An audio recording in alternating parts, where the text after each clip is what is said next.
நல்லா என்ன பார்த்தோம்னா ஒரு அன்பாக்சிங் தான் பார்த்துருந்தோம். இப்போ நம்ம புதுசாக என்ன பார்க்க போகிறோம்னா ஸ்டோரி தான் சொல்ல போகிறோம். அது என்ன ஸ்டோரின்னு பார்த்தீங்கன்னா த ஸ்வார்ட் ஆஃப் த லேக்.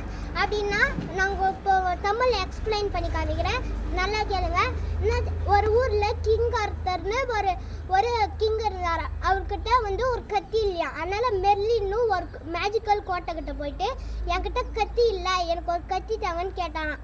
அப்போ வந்து அந்த மெர்லின் சொல்லிச்சான் கிங் ஆர்த்தர்கிட்ட, எனக்கு ஒரு லேக் தெரியும், அந்த லேக்குக்கு வெளியே சோல்ஜர்லாம் இருப்பாங்க, அந்த சோல்ஜர்கிட்ட மெதுவாக பேசி உள்ளே போய் அந்த கத்தி எடுத்துக்கோன்னு சொன்னாங்களாம். அதே மாதிரி கிங் ஆர்த்தரும் ஓகேன்னு மெர்லின் கிட்ட சொல்லிட்டு லேக்குக்கு போயிட்டு அந்த சோல்ஜர்கிட்ட கேட்டாராம்.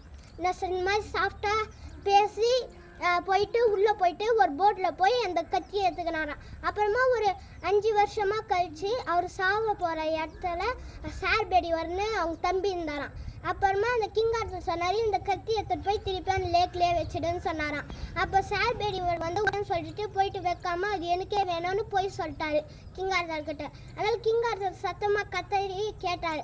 அப்புறமா சார்பெடிவர் இது எனக்கே வேணும்னு சொன்னாராம். அப்போ கிங் ஆர்த்தர் சொன்னார், இது நம்மளுக்கு வேணாம், திருப்பியும் போயிட்டு வச்சுட்டு வந்துடுன்னு சொன்னாராம். அதே மாதிரி சார்பெடிவரும் வச்சுட்டு வந்துடாராம். அப்புறமா வந்து ஒரு 3 லேடிஸ் போட்டில் எடுத்துன்னு போயிட்டு அவர் செத்துட்டோன்னே ஒரு கடலில் காய்ச்சிட்டாராம். இந்த மாதிரி உங்களுக்கும் டெய்லியும் ஸ்டோரிஸ் வேணும்னா லைக், ஷேர், சப்ஸ்கிரைப் பண்ணுங்கள். இதே மாதிரி டெய்லியும் ஸ்டோரிஸ் போடுறேன். Okay guys, bye bye guys.